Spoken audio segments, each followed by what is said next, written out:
and General Manager Steve Yzerman, and newly named Red Wings Vice President of Hockey Operations, Nicklas Lidstrom. So please let us know in the chat if you'd like to ask a question. We'll get started in just a moment after we have a few questions in the queue and after we grant recording access.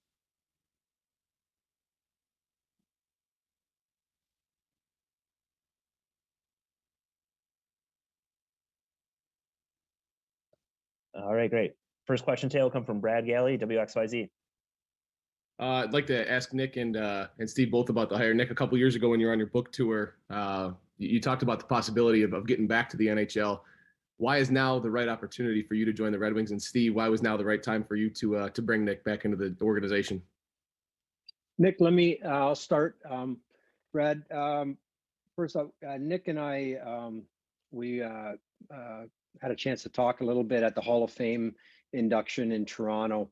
And then when Nick returned to Sweden after that trip, we talked a little bit more about him getting back into hockey. And for myself, it was a great opportunity. With his career being a Red Wing his entire career, I thought it was very important for us. I thought it was a good thing for Nick if he wanted to get back in to come and join us. Obviously, I played with him for the majority of his career, and we had a lot of success together. And I not only relied on him to lead us on the ice, he was always a great teammate and resource for me as the captain of the team to bounce ideas, whatever they may be, on ice, off ice things off of Nick. And he was a tremendous voice of reason for me. So for the Detroit Red Wings, it was an opportunity not only to bring a former great player in, but a first-class person with great character and tremendous knowledge and a wealth of knowledge of the game. So for me, it was a very easy decision and a great opportunity. I know Nick will add tremendous value to our organization. Yeah, first of all, I'm super excited to be back with the Wings again. And Steve and I, like Steve mentioned here, we've had discussions over the last month and a half or so about me joining the team again. And it's been on my mind, to be quite honest, too, for a little bit of time. I wanted to get back and get involved with hockey again, and especially with the Wings. And when the opportunity presented itself, I thought it was good timing for me, for my family to join the Wings again. So I'm really excited when I have this opportunity to join the team again, or the organization again, I should say. We can do the team thing too, if you want to talk about that. And next we'll go to Helene St. James, Detroit Free Press. Hi, Steve. What will Nick's duties be? Well, he'll be involved in all aspects of hockey operations. Whether it's our job ultimately is watching hockey, whether it's the Detroit Red Wings, the Grand Rapids Griffins, pro hockey in North America and Europe, amateur hockey. I'd like Nick. We've talked about it, and I'd like him to be involved in every aspect of it. He can be a resource not only for myself, for Sean Horkoff, Danny Cleary, Nick Cronwall, who oversee our player development, for our coaching staff here in Detroit, for our coaching staff in the American League.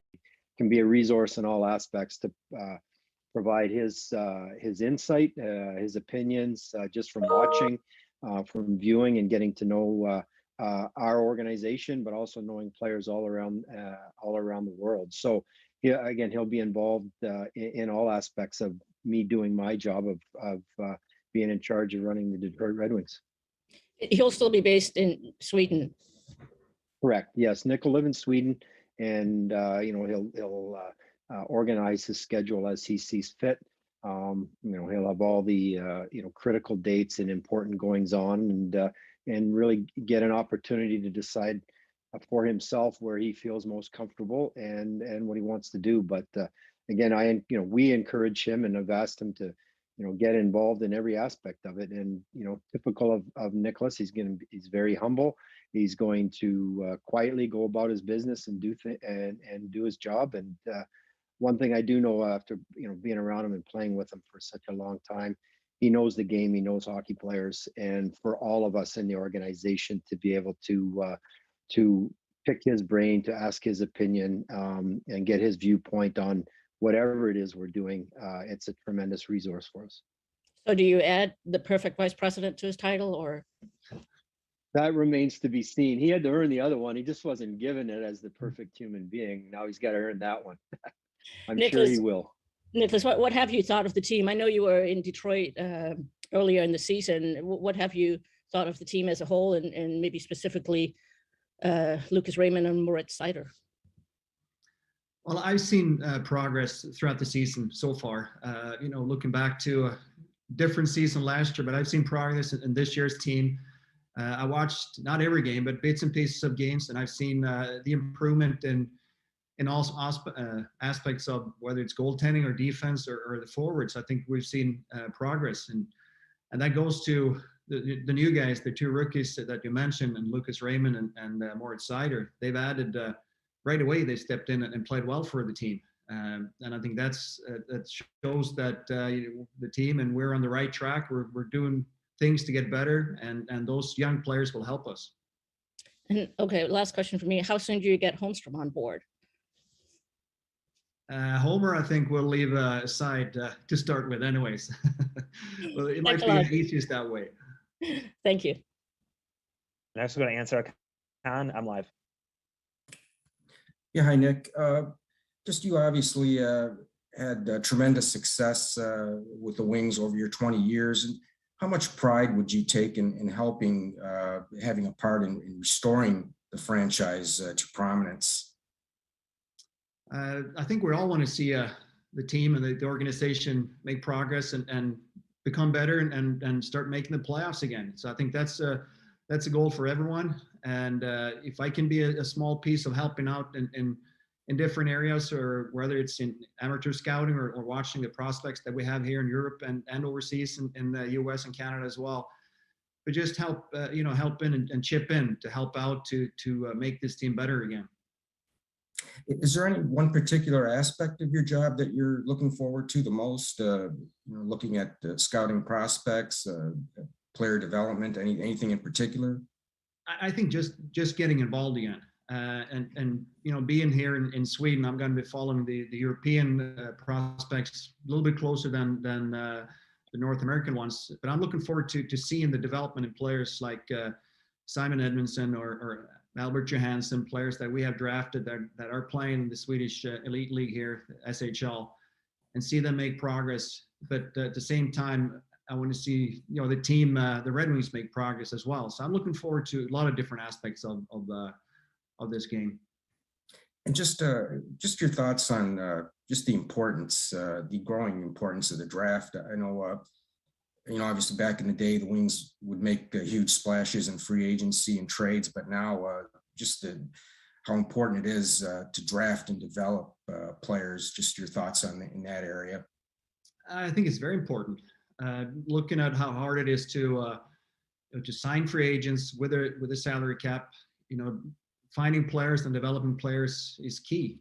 Looking at the team we have on the ice right now, you have two young players that stepped in and made the contributions right away, and that's what you want. It's not going to happen to all the draft picks that the team select, but hopefully you'll find the odd player that's ready to step in right away. But development is so big, such a big key for team success. Even looking at other teams as well, development is such a big part of it now.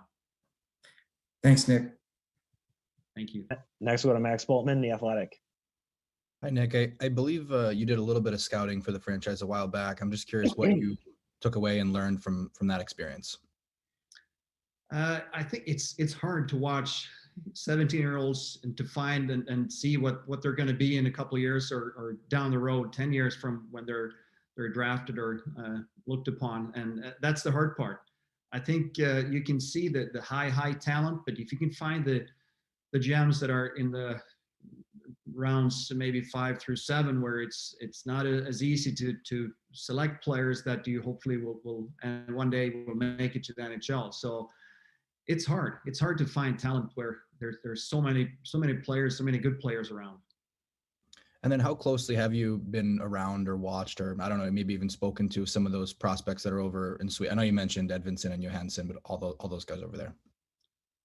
Well, since we recently, came through with a deal, Steve and I had the chance to to watch Albert Johansson play last week, but this is so new and fresh for me. So I'll start now by watching more games and follow more games live as well. And then last thing for me, I know you talked about just wanting to get back into it and be around again. Do you remember like what do you think it was that kind of like sparked that in you to really want to do that right now? I think where I'm at in with my family and everything, the kids are getting older. I want to get involved with hockey a little bit more than I have been. And I thought this was a good opportunity to do that for me.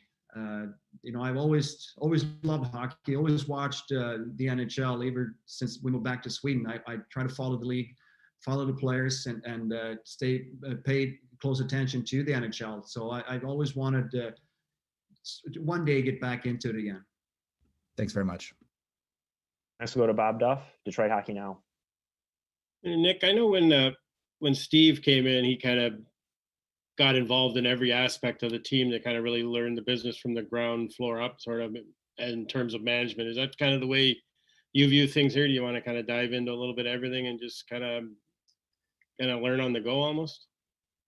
Yeah, I just kind of want to get my feet wet here and get to know the organization a little bit more. Then we'll see where that leads me. It's hard to predict now where this all is going to end up, but I wanted to get involved and getting to know the organization, just not from the outside, but get on the inside and we get more knowledge of how everything works. I'm really excited to get this opportunity to do that. A lot of athletes, when you talk to them after they leave the game, the thing they talk about missing the most is just the kind of the chance to compete, and to, play the game. But obviously you're not going to be playing the game, but does this kind of get the fire burning in your belly again to have this opportunity to get involved like this? Well, maybe not the same way and when you're used to when you were playing, but at least you're part of it. You're not going to be on the ice where you can make a big impact right away. No, you're more watching from the sky, watching from above, but you can have a little bit impact of hopefully developing this team into a contender again. So that's fire, I think, still is in all of us that's been part of hockey. Thanks a lot, Nick. Let's go to Ted Colfin, Detroit News. Hey, Steve, are you at all surprised that there's so many people off that 2002 Hall of Fame team that are in prominent management positions and whatnot? I mean, obviously a lot of strong personalities on that roster, a lot of guys who knew the game. Or, I don't know, anything to that? I mean, there's so many guys that are in, big time positions right now. Yeah, I don't think I'm really surprised. The majority of that group are really into hockey, like a passion for the game, watching it, being around it. And that shows in them wanting to continue on. There's, a lot of great players when they retire, a lot of hockey players, once they're done, they just want to go on and do something else, have other interests. But with this particular group, with Nick being on board, just the thing within our own organization, having Beaker involved, Sean Horkoff, Chris Draper, amateur scouting. One, they love the challenge. The wins and the losses matter. Two, they're very competitive and they want to be involved. They love the game, and a lot of being in management and coaching. It's not real glamorous. I mean, you all live it in traveling on airplanes and going around, and you really got to love the game to be involved with it. And that group of guys, no, I'm not really surprised, because majority of them really, really into hockey and love being a part of it. Sounds good. Hey, Nick, so the timing was just right at this point in your, at this point in your life to do this? Yeah, I felt it was the right time for me to get involved again.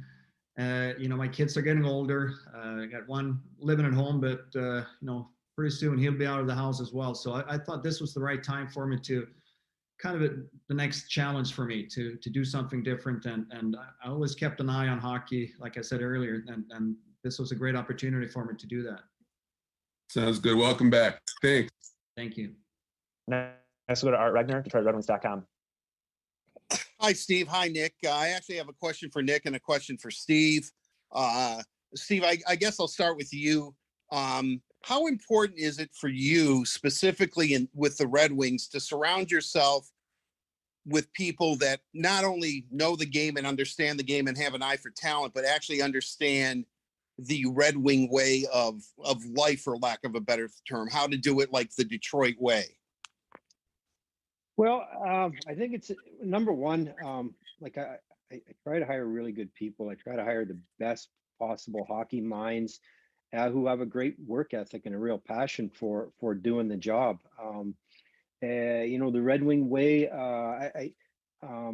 There's books about every team. I read about the Barcelona way, the Real Madrid way, the Patriots way, and whatnot. Ultimately, we're just trying to find good hockey players, and if you surround yourself with people who really work hard and who are intelligent, you're for the most part you're going to make good decisions. What I do like is, again, not only with Nicklas, but Chris Draper, Kirk Maltby, all the guys that are here, they have a tremendous work ethic. They have a passion for the game, and they've had a lot of success. And hey, we've all had a lot of disappointments as well. So all that experience, I think, helps us in making the decisions as we move along. Nick, I'm wondering if you're going to at all be out on the ice when you look at the current Red Wing prospect pool, with guys that are here already, as far as young defensemen, Lidstrom, obviously Seider, Hronek, and then Edvinsson most likely coming here next year. But there seems to be a wealth of riches, at least prospect-wise, on the blue line. Will you actually do any on-ice coaching? Will we see you out on the ice, perhaps, giving some pointers to these guys, or is it strictly going to be more, off ice, what you're going to end up doing? Well, we haven't really discussed that deep into detail, but I'll be part of overseeing. If you're talking about the defense, I'll be part of overseeing the defense, looking at things that can help them improve or help them give small tips for them to become better players. And if that might be on the ice, whether at development camp or whatnot, well, that remains to be seen. But I'll be part of watching them play and trying to get to know them away from the rink as well, and kind of know their personality, just to help them become better hockey players. So we'll see if that ends up being on the ice as well, but that's something we have to talk about later. Are you on the ice much these days, or have you stayed off the ice? In the last year, I haven't been on the ice a whole lot. Played a few charity games here and there, but nothing more than that. And quickly, have you seen Edvinsson play? Can you give us a brief scouting report on him? Because we're just hearing so many good things about him. I actually saw him play last season. He played in my hometown, Västerås, for a good 2 months. He was loaned from Frölunda, where he plays now, to my city, to the team here where I live. And I saw him play as a 17-year-old. He was a good skater. He was a long, lanky kid, but you saw the skill that he had, whether it's skating the puck up the ice. And he was playing against men. He was 17 years old and playing against men, and he could handle himself. This season, I've seen him play, taking strides, big strides, to become more of a comfortable player playing against men, but his ice time has increased. He can skate the puck up the ice all by himself. He plays a lot harder in his own zone. So I've seen improvements from him in 1 year. And a lot of things happen when you're 17, 18-year-old. A lot of things is going to develop even more and even better. But I've seen some big steps just from 1 year to another. Great. Welcome back, Nick. Thank you. And thank you, Steve. Appreciate it. No problem, Art. Thanks, Art. Next, we'll go to Nick Katsanika, NHL.com. Hey, Nick, good to see you. I don't know if you can answer this, but I'm just curious if you have any long-term ambitions. Like, I think when Steve, first started out in management, he was learning a lot. A lot of us couldn't have never seen him go anywhere else, but obviously he goes to Tampa, has great success with Team Canada, and comes back to Detroit. I mean, could you see yourself, are you wondering that? Could you be a GM in the NHL or elsewhere? Is that something you're thinking about long-term? To be honest, Nick, I haven't thought that long-term at all. Now it's just a matter of me getting involved again, getting to know the organization and getting my feet wet and kind of learning as we go here. So I haven't even thought about or even considered, down the road, what's going to happen down the road. I'm just happy that I have a step with the Wings again and being involved again. So that's I'm just going to take it from there. So I haven't really given myself any thoughts any further than that. Sounds good. Thanks. Good to see you. Thanks, Nick. Next, we'll go to Elliot Friedman, Sportsnet. Steve, this one's more of a general question for you. Your team has really taken a step forward this year, and I just wonder if it has changed your timeline at all for where you think they're going, or just accelerated the plan you have for rebuilding the Red Wings. Thank you. Elliot, no, nothing's really changed. To be honest with you, I don't really have a timeline. We're just trying to improve each year. We're trying to use a draft and hopefully draft well, and definitely use the draft to increase our prospect pool. And we don't have it's too unpredictable to tell when some of these players are going to be ready, whether it's year 1 or year 2 or 3 years from the draft, even 5 years later. So no, things haven't changed. We're pleased with some progress that we've made this season. We have moved not only Lucas Raymond or Moritz Seider, but Michael Rasmussen's playing a bigger role. Joe Veleno is starting to play and get an increased role. Philip Zadina, Philip Peronic, we're moving more young players into our lineup, and we're going to continue with that plan for the time being. So it really, what's coming up, the trade deadline's coming up, depending on where we are in the standings, you got to make some decisions, but regardless, I don't see us,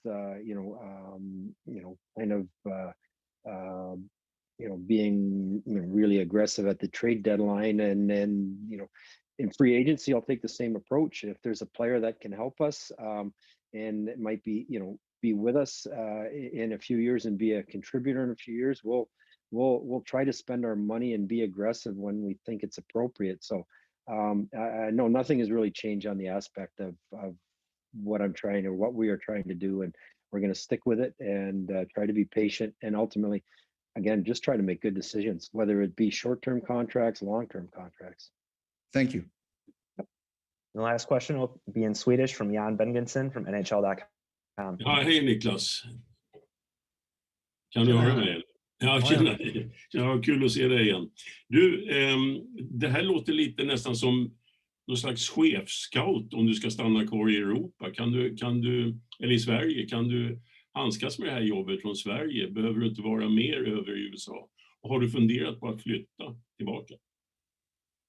Jag kommer att basera det här i Sverige, och jag kommer att göra ett antal resor varje år över till USA. Men dels kommer det innebära lite amatörscouting, men även våra prospekt som vi har här. Killarna som vi nämnde, Simon Edvinsson, Albert Johansson. Jag kommer att följa de killarna och följa deras utveckling också. Så att det blir en del lite olika saker, inte bara scouting eller med prospekt, men jag kommer även att resa över och vara nära laget och lära känna våra tränare och coacherna där borta för att ge feedback där också. Kommer att ta mycket hjälp av Steve här som vi pratar med också, för att komma in i det här jobbet som det här innebär. Nicklas Kronwall, är han kvar i organisationen? Jag blir helt förvirrad här med hans jobb, tänkte jag. Det är ungefär samma sak som jag har förstått. Eller? Ja, det påminner om det. Nicklas har mer en utvecklingsroll. Att han är med killarna på isen. Han träffar killarna lite mer och lite mer detaljrik i sin anställning, kan man säga, det han gör. Så att det handlar lite mer om att han jobbar rent på utvecklingssidan än scoutar till exempel. Ja, okej. Det räcker bra för mig. Jag har hört allt det andra också på engelska, så lycka till. Bra, tack Janne. Tack så du. Hej. All right, those are all the questions we had today. Thanks everyone for joining us. And Steve and Nick, thanks for your time. You bet. Thanks everyone. Yeah, thank you. I'll give you a call. Thanks. All right, sounds good.